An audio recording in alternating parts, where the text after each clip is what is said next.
What's up everybody, I'm the NerfModdingNerd and this is Nerf News episode 108. I'm sorry for not publishing a video last week. I was studying for and taking the SAT, which is a big test in the United States, and just didn't have time to edit a video in the end. I will also be traveling for the next month, so there won't be any new videos other than Nerf News, which I'll be releasing every Saturday at 9 AM Central Time. The only week that there won't be a Nerf News episode will be July 3rd, as I won't have my computer that week, so I'll be unable to edit or record. Anyways, without any further ado, let's get into the news. Starting off, we have some news about the Dart Zone Nexus Pro. This is a new paint scheme for the Nexus Pro, which Dart Zone is going to be selling very soon. I'm not sure the exact release date or price, but I believe it will be selling for the same price as the regular Nexus Pro, which is $150 United States dollars. Following the Dart Zone trend, it will likely be a Target exclusive. I really do like the paint scheme, and while I may not purchase it, I definitely think it looks cool, and as Dart Zone always does well with their products, I'm hoping that this will be yet another good product from them. Next up, Reebok, yes, that's a shoe brand, is going to be partnering with Hasbro to make some shoes. These right here are the Reebok X Nerf shoes, and they will be releasing 3 sets of shoes: the Pump Omni Zone 2, Kamikaze 2, and Kamikaze 2 Low. These shoes will be in the $110 to $160 price range and will be releasing on the 12th of June 2021. As has been the trend the last few episodes, we have a lot of news about Jared's Epic Blaster Battle 5 and Jared's Epic Blaster Battle 6. Firstly, Cousins Paintball of Dallas is returning to sponsor the event. They've been sponsoring the event since Jared's Epic Nerf Battle 1 all the way back in 2016 by providing the bunkers all over the field during the event. We also have some news on scheduling for Jared's Epic Blaster Battle 5 and Jared's Epic Blaster Battle 6 on June 26th, 2021. At 7 AM, the tickets and waiver office will open. At 10 AM, the stadium opens for Jared's Epic Blaster Battle 5 at entry points A and K. At 11 AM, Jared's Epic Blaster Battle 5 begins and lasts until 3 PM. By 3:30 PM, everyone must have left the stadium to give time for the staff to prepare for Jared's Epic Blaster Battle 6. At 5 PM, entry to Jared's Epic Blaster Battle 6 begins at gates A and K, and Jared's Epic Blaster Battle 6 will be starting at 7 PM. The last time to enter Jared's Epic Blaster Battle 6 is 7 PM when the tickets office closes, and at 10 PM, Jared's Epic Blaster Battle 6 ends. It is important to note that all attendees must check in at the ticket booth prior to entry to turn in signed waiver and scan their QR codes for physical admission tickets. You cannot enter the stadium with your Eventbrite QR code email. You must come to the entry A ticket booth first to have your tickets scanned by Blaster Battle staff in exchange for your physical tickets. For dual ticket holders, you may pick up your Jared's Epic Blaster Battle 5 and Jared's Epic Blaster Battle 6 tickets at the same time so that you don't have to wait in line twice. Event waivers will be emailed to all attendees, and a PDF will also be shared to the Jared's Epic Blaster Battle group so that you can print it out and sign it in advance of coming to the stadium, which will speed up the will call process substantially. Just like previous Jared's Epic Blaster Battles, all bags must be clear or transparent and are subject to search upon entry. Many people use clear totes or clear bins or jumbo clear baggies. No wagons or bins with wheels will be allowed. Cameras, video cameras, and GoPros are allowed on the field, but some parts of the stadium have no photography signs, so just look for those signs. Unlike previous Jared's Epic Blaster Battles, all major retail brands, makes, and models of toy blasters, including Buzzbee, Dart Zone, Adventure Force, and X-Shot, as well as Nerf, are allowed at Jared's Epic Blaster Battle 5 and Jared's Epic Blaster Battle 6, but cannot be modified or painted in any way. Blasters must be the retail versions and not 3D printed, custom made, or use custom darts of any kind.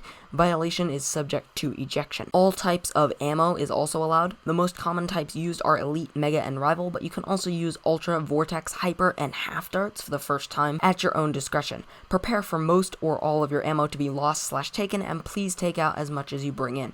Persons caught stealing/hoarding ammo are subject to ejection. I can definitely say that a lot of ammo did get stolen by people. I managed to come back with all of the ammo that I brought out, like not the exact rounds, but the same number that I left with, and I'm very glad for that because Rival rounds are super expensive. Costumes are welcome, allowed, and encouraged, but cannot be gruesome, graphic, or inappropriate. You cannot come in costume as a first responder or military member of any kind, which makes sense as you don't want people thinking you are someone that you aren't. All costumes are subject to denial at entry. You can bring your own sealed, clear, labeled water bottles into the stadium for the first time. This was not the case at previous blaster battles, including Jared's Epic Nerf Battle 4, which I attended. Water is also available for purchase at concessions, though it is extremely expensive, so I would recommend bringing it in yourself. Water fountains have been disabled for health reasons, namely COVID-19. And lastly, all tickets purchased for Jared's Epic Nerf Battle 5 in 2019/2020 will be honored at Jared's Epic Blaster Battle 5 at 11 AM on June 26th. If you do not use your tickets on June 26th, they can be honored at Jared's Epic Blaster Battle 7 in March of 2021 at the AT&T Stadium. Times to be announced. Most importantly, we have an update to the Jared's Epic Blaster Battle 5 and Jared's Epic Blaster Battle 6 mask policy. I will be reading exactly what was announced on the Jared's Epic Blaster Battle Facebook page. One of the big questions questions that I've been receiving from attendees is the mask policy. And as you may have expected, this has literally changed several times over the last few months as the conditions on the ground change and health recommendations by the CDC evolve.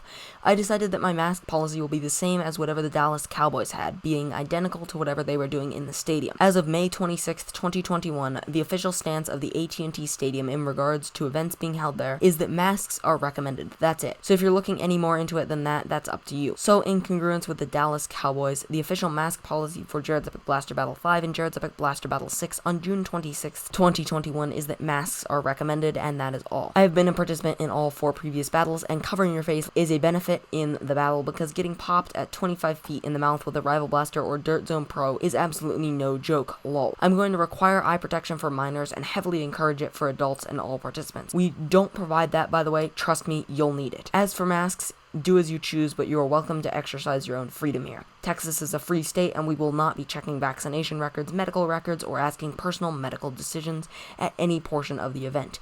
Be kind, be smart, and have fun. See you all June 26th. I'm personally not pleased about this, as I think having 4,000 plus people in a quote-unquote small space touching the same ammo and bumping into each other is a super spreader in the making, but this is the Dallas Cowboys official stance, and there's not much that can be done.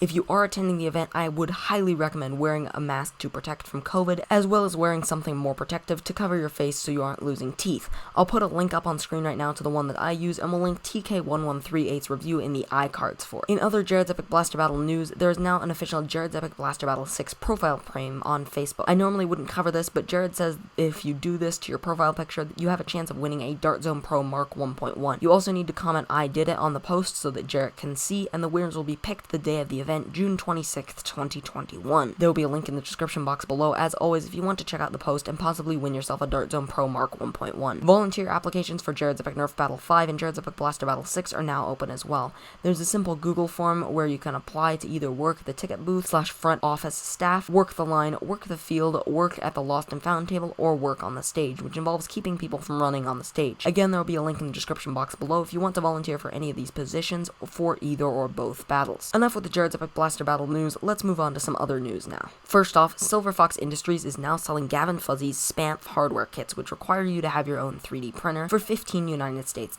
I believe this is the same price as Gavin Fuzzy sells his kits for on Etsy, and on the Silver Fox Industries shop, you also have the option to make the barrel polycarbonate or to make it a super SPANF, which brings the total to $18 United States.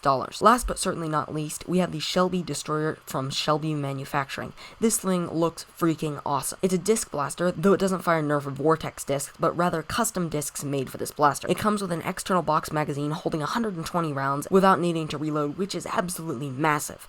I assume that they will be selling these magazines as well as the rounds separately, though I can't say for sure right now. It has LED lights on the front to show the battery status, which will be a LiPo that the blaster comes with, as well as team indicators similar to the Nerf Laser Ops Classic and Laser Ops Pro blasters. Similar to the FDL, it will have several fire modes where you can change the FPS from 75 to 100 miles per hour, which in FPS terms is 110 to 160, which is insane for a stock blaster. It's going to be releasing soon on Indiegogo, which is similar to Kickstarter, and will be selling for $335 United States, which is super expensive, though you can get a 40% discount by signing up your email for promotional emails, which brings the cost down to $195 United States, which is still insanely expensive for a Nerf blaster. I can't guarantee that I'll be picking one of these up when it releases, but I am certainly excited about it and cannot wait for it to become available. Anyways, thank you all for watching. I hope you've enjoyed this episode of Nerf News. If you did, make sure to leave a like, share, and subscribe, and join my Discord, link in the description box below. I'm the NerfModdingNerd, and I'll see you next time.